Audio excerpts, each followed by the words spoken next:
हमारे मन में गंदे विचार क्यों आते हैं? हम नहीं चाहते, पर फिर भी हमारे मन में गंदे विचार आते रहते हैं। लेकिन क्यों?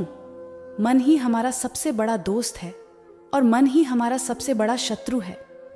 जब हम अपने मन के हिसाब से चलते हैं तो मन हमें भटका देता है, और जब हम मन को संतुलित कर लेते हैं तो हम अपनी जिंदगी में सब कुछ का लेते हैं। हम हमारे मन में आने वाले गंदे विचारों को रोकने की कोशिश करते हैं, पर जितना हम रोकते हैं उतने ये विचार हमारे अंदर प्रवेश करते जाते हैं। आप जिस चीज से जितना दूर भागोगे उतना ही वह चीज आपको अपने पास लेगी। इसीलिए उसे चीज से भागो मत, उसे पर संतुलन कायम करो। एक बार एक युवक गौतम बुद्ध के पास आया और गौतम बुद्ध से बोला, बुद्ध, मेरे मन में इतने गंदे विचार क्यों आते हैं? मैं नहीं चाहता कि मेरे मन में गंदे विचार आए, पर मेरे मन में हमेशा काम वासना के विचार चलते रहते हैं और मैं इनके के बारे में सोच सोच कर बहुत परेशान हूँ। मेरी ऊर्जा और समय यह सब सोचने में ही नष्ट हो जाता है, और इन सब के विचारों की वजह से मैं कभी भी शांत नहीं रह पाता, और मैं हमेशा ही स्त्रियों को देखकर मोहित हो जाता हूँ। अपने आप को रोक ही नहीं पाता। बुद्ध मुस्कुराए और उन्होंने उसे युवक से पूछा, क्या तुम्हें पता है यह काम वासना होती क्या है? फिर लड़के ने उत्तर दिया और कहा, बुद्ध, मैं यह तो नहीं जानता कि काम वासना होती क्या है, पर हाँ, ये जो भी है बहुत बुरी चीज है। फिर बुद्ध ने उसे युवक से कहा कि सबसे पहले तो तुम यह समझना है कि प्राकृतिक रूप से जो भी चीज हमारे अंदर है वह बुरी नहीं है। हमारे जीवन में उसकी कुछ ना कुछ जरूरत है। वासना कोई बुरी बात नहीं है, यह तो हमारे मन की एक भावना है जो हमें किसी न किसी चीज की कमी का एहसास करवाती है, और फिर हम उसे चीज को पाने के लिए उसे चीज की तरफ आकर्षित हो जाते हैं। जैसे अगर तुम्हारे पास धन की कमी है तो तुम में धन पाने की वासना उत्पन्न हो जाएगी। तो वासना कुछ और नहीं, बस एक प्रकार की कमी है जो कि एक प्रकार की जरूरत का एहसास है, और जब यह जरूरत शारीरिक हो तो हम इसे काम वासना का देते हैं। युवक ने गौतम बुद्ध को कहा कि बुद्ध, मुझे काम वासना का मतलब तो समझ में आ गया, पर आप मुझे यह बताइए कि यह आती कहाँ से है? यह गौतम बुद्ध ने कहा कि काम वासना कहीं से आती नहीं है, यह तो हमारे अंदर ही होती है, और इसका होना तो जरूरी भी है, तभी तो मानव जाति का विस्तार होगा। युवक ने कहा, जब यह हमारे अंदर ही है और जरूरी भी है तो फिर लोग इसे गलत क्यों बोलते हैं? बुद्ध ने कहा कि यही तो समस्या है। लोगों ने काम वासना को गलत तरीके से सोच लिया है, इसे छिपाने की दबाने की कोशिश करते हैं। काम वासना गलत नहीं है, बल्कि काम वासना का गलत तरीके से प्रयोग करना गलत बात है। लोग जिससे प्रेम करते हैं बस उसी के लिए जीने लग जाते हैं, उसे पाना ही अपना लक्ष्य बना लेते हैं और उसी के बारे में हमेशा सोचते रहते हैं, पर यह सब गलत है। बुद्ध ने योग से कहा, क्या तुम्हें पता है जानवरों में भी काम वासना होती है? युवक ने उत्तर दिया, महान बुद्ध, जानवरों में भी काम वासना होती है, क्योंकि जानवर भी तो आखिर अपनी पीढ़ी को आगे बढ़ाएंगे। बुद्ध ने कहा, तो फिर हम जानवरों की काम वासना को गलत क्यों नहीं कहते? युवक ने कहा, मुझे नहीं पता महात्मा, आप ही मुझे बताइए। गौतम बुद्ध ने कहा कि जानवर अपनी काम वासना का प्रयोग आनंद प्राप्ति के लिए नहीं करते, वह तो सिर्फ संतान उत्पन्न करने के लिए काम वासना का उपयोग करते हैं। जानवरों को प्रकृति ने इतनी समझ नहीं दी कि वह काम वासना को अपने सुख का आधार बना सके, जबकि मनुष्य अपनी समझ के बलबूते पर प्रकृति में पाई जाने वाली प्रत्येक वस्तु को अपने सुख के लिए अपने प्रयोग करता है। हम इंसानों ने ही काम वासना को अपने सुख का साधन बना लिया है, जबकि प्रकृति ने तो हमें अपने वंश को आगे बढ़ाने के लिए दिया था, लेकिन इंसानों ने इसे अपने जीवन का परम लक्ष्य बना रखा है, और इस तरह से काम वासना का बेलगाम हो जाना गलत है। युवक ने मुझसे पूछा, महात्मा जी, ये काम वासना हम पर हावी क्यों होती है? क्यों यह बेलगाम हो जाती है? तब गौतम बुद्ध ने कहा कि सुनो, अब जो मैं तुम्हें बताऊंगा उसे तुम ध्यानपूर्वक सुनना। काम वासना का सारा खेल तुम्हें समझ आ जाएगा, तुम्हें तुम्हारे सारे सवालों का जवाब मिल जाएगा, बस तुम्हें ध्यान से सुनकर समझना है। फिर गौतम बुद्ध युवक को बताना शुरू करते हैं। एक बार की बात है, एक आश्रम में गुरु और उनके शिष्य रहा करते थे, जिससे रोजाना आश्रम के बाहर स्थित गांव में भिक्षा लेने के लिए जाते।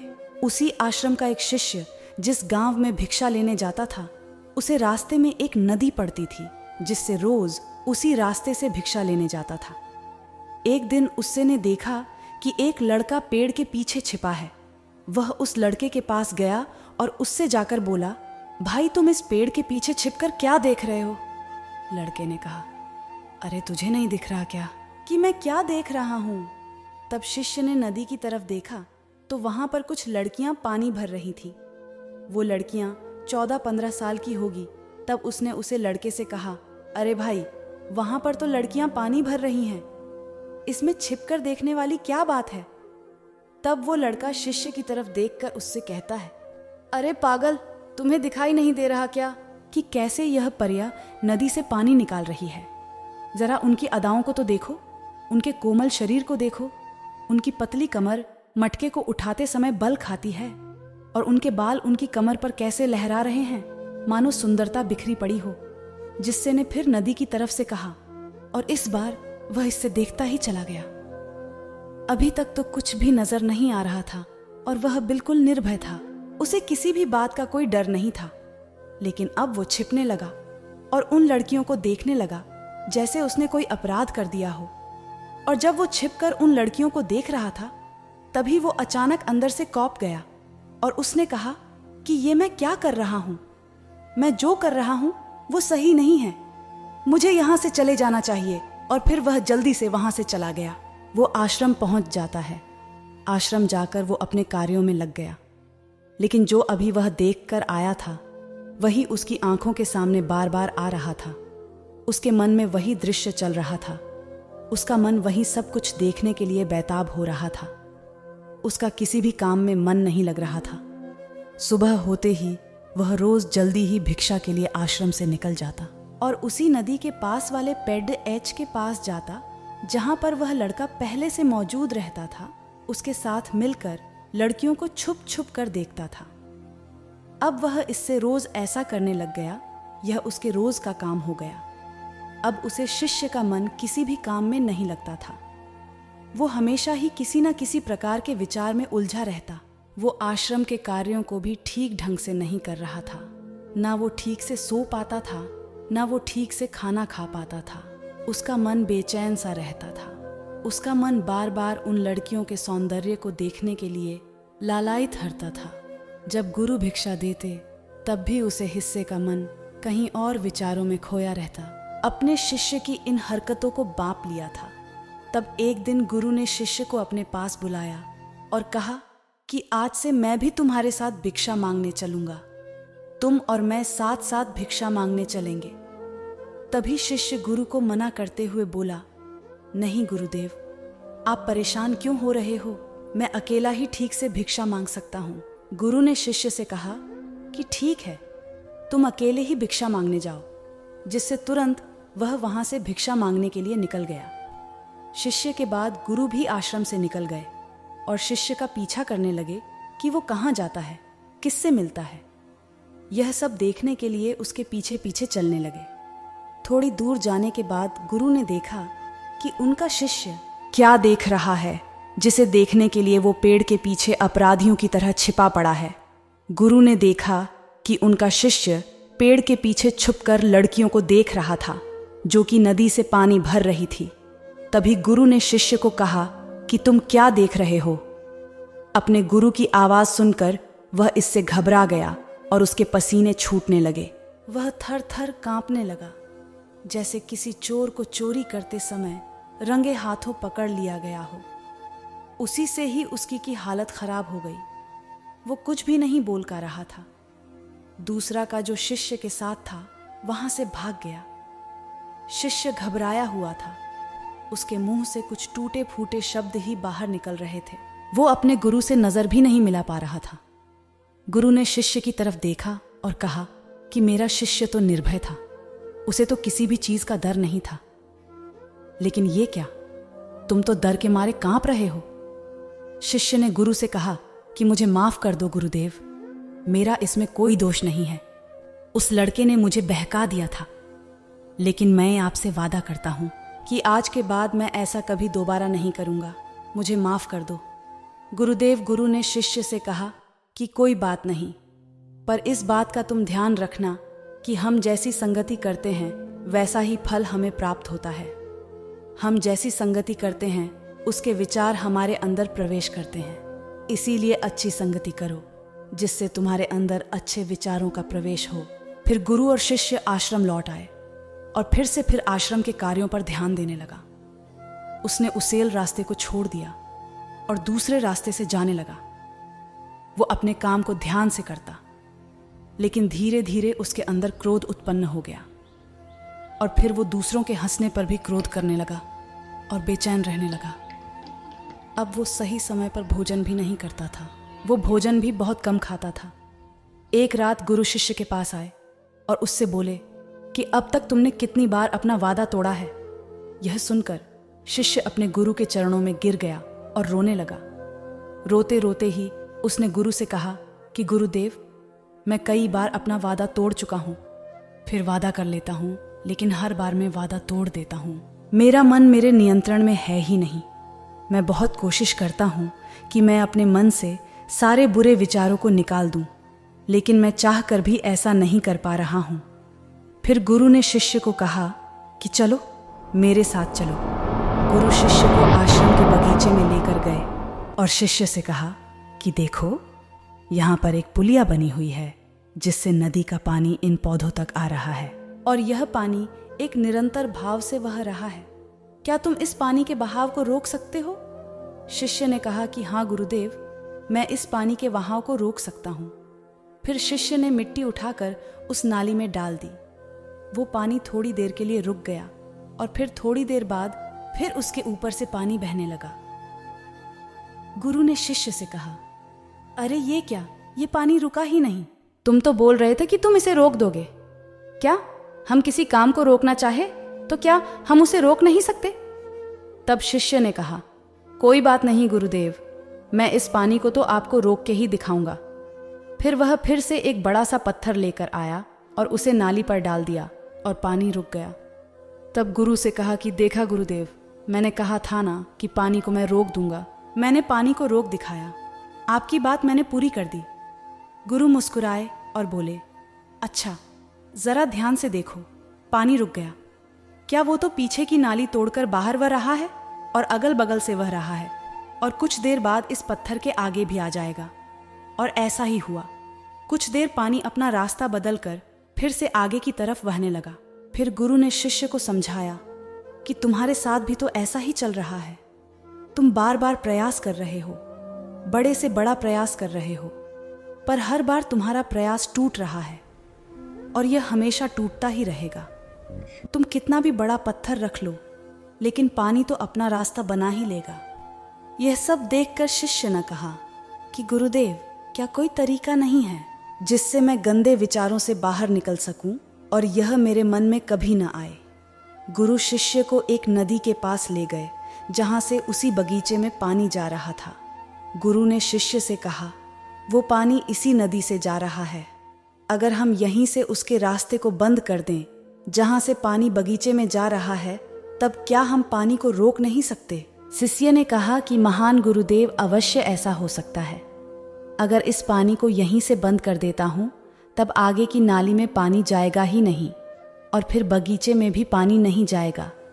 फिर शिष्य नदी से जाने वाले रास्ते को बहुत मेहनत करके पत्थर और मिट्टी डाल डालकर बंद कर दिया और गुरु से कहा कि गुरुदेव, मैंने पानी को बंद कर दिया, अब यह पानी बगीचे में जाएगा ही नहीं। तब गुरु ने कहा शिष्य से, अगर पानी बगीचे में नहीं जाएगा तो पेड़ पौधों को पानी कहाँ से मिलेगा? उन पेड़ पौधों को तो पानी की आवश्यकता है और उन पेड़ पौधों में कुछ पेड़ पौधे तो ऐसे हैं जिनको रोज पानी की आवश्यकता है। वह तो मुरझाकर मर ही जाएंगे, उनका क्या होगा? पानी तो हमें खोलना ही होगा। शिष्य ने गुरु की बात सुनकर वापस नदी से जाने वाले पानी का रास्ता खोल दिया। तब गुरु ने शिष्य से पूछा, शिष्य, अगर हम इस नदी के पूरे पानी को बगीचे की तरफ मोड़ दें तो क्या होगा? तब शिष्य ने जवाब दिया कि गुरुदेव, वहाँ पर जितने भी पेड़ पौधे हैं वो गलकर नष्ट हो जाएंगे, वहाँ पर कुछ नहीं बचेगा। फिर गुरु मुस्कुराए और बोले, तुम इस बात को समझो, हमें किसी भी चीज को रोकना नहीं है, बस हमें हमेशा संतुलन बनाए रखना है। कम पानी से भी पौधे नष्ट होते हैं और ज्यादा पानी से भी पौधे नष्ट होते हैं। हमारा जीवन संतुलन से ही चलता है। गुरु ने शिष्य से कहा कि अगर मैं तुम्हें कुछ कहूँ कि तुम आम के बारे में मत सोचो, तो तुम्हारे मन में सबसे पहले किसका चित्र आएगा? शिष्य ने कहा कि गुरुदेव, मेरे मन में तो पहला चित्र आम का ही आएगा। गुरु ने कहा कि जब हम गंदे विचारों को ज़बरदस्ती रोकने का प्रयास करते हैं तो वह और मजबूती के साथ हमारे अंदर प्रवेश करते हैं, हमारे अंदर उठते हैं। इसीलिए हमें उन्हें कभी भी दबाने की कोशिश नहीं करनी चाहिए। फिर गुरु ने शिष्य को जाते हुए कहा कि हमारे गंदे विचार बुरे लोगों की संगति करने की वजह से भी आते हैं। कई बार क्या होता है कि कामुकता हमारे अंदर होती नहीं है, लेकिन कुछ अश्लील लोगों के साथ रहने की वजह से ये हमारे अंदर हावी हो जाती है। फिर शिष्य ने कहा कि गुरुदेव, आप सही कह रहे हैं, मैं अपने मार्ग से भटक गया था।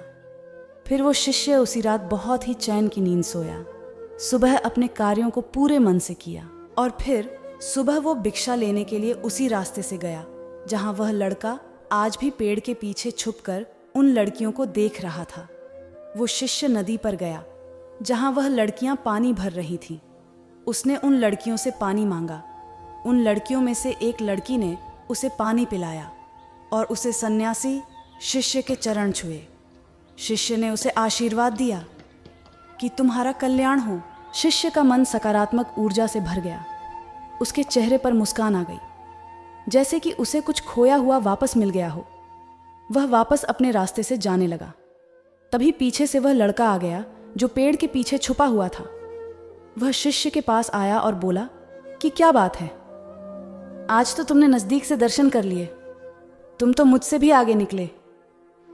तब शिष्य ने कहा कि हम हमेशा दूसरे के दर्शन करने में ही व्यस्त रहते हैं, अपने दर्शन कर ही नहीं पाते। तुम कब तक इस पेड़ के पीछे छुपते रहोगे? किसी को पसंद कर लो, उससे बोल दो। अगर वो भी तुम्हें पसंद करती है तो शादी कर लो, और उससे पहले तुम कुछ बन जाओ। अपने आप को पहचान लो, ऐसे अपना समय बर्बाद मत करो। फिर वह लड़का रोज उससे मिलने लगा और उस लड़के ने नदी पर जाना छोड़ दिया। और फिर वो लड़का अपने जीवन में कुछ बनने के लिए संघर्ष करने लगा। तो तुमने देखा संगति का असर क्या होता है। अपनी संगति बदलो, अपने विचार बदलो। बुद्ध ने युवक से पूछा कि क्या तुम्हें तुम्हारे सारे सवालों का जवाब मिल गया? तब युवक ने कहा कि हाँ महात्मा जी, आपका बहुत बहुत धन्यवाद। तब गौतम बुद्ध ने युवक से कहा कि जब तुम्हारे मन में गंदे विचार आए तब आप अपने आप को दोषी मत मानो। यह शरीर है और यह सब इसने हजारों वर्षों से सीखा है। एक केवल तुम्हारे सोच लेने से, शपथ लेने से ये टूटने वाला है नहीं, लेकिन तुम्हारे पास वो शक्ति है, वो ऊर्जा है जिसका तुम्हें संतुलित उपयोग करना है। तुम एक जीवित ऊर्जा हो जो कुछ भी अनुभव करने के लिए स्वतंत्र है, हर निर्माण करने के लिए स्वतंत्र है। इसीलिए तुम अपने आप को पहचानो। यह बोलकर गौतम बुद्ध मौन हो गए और वो युवक वहां से चला गया।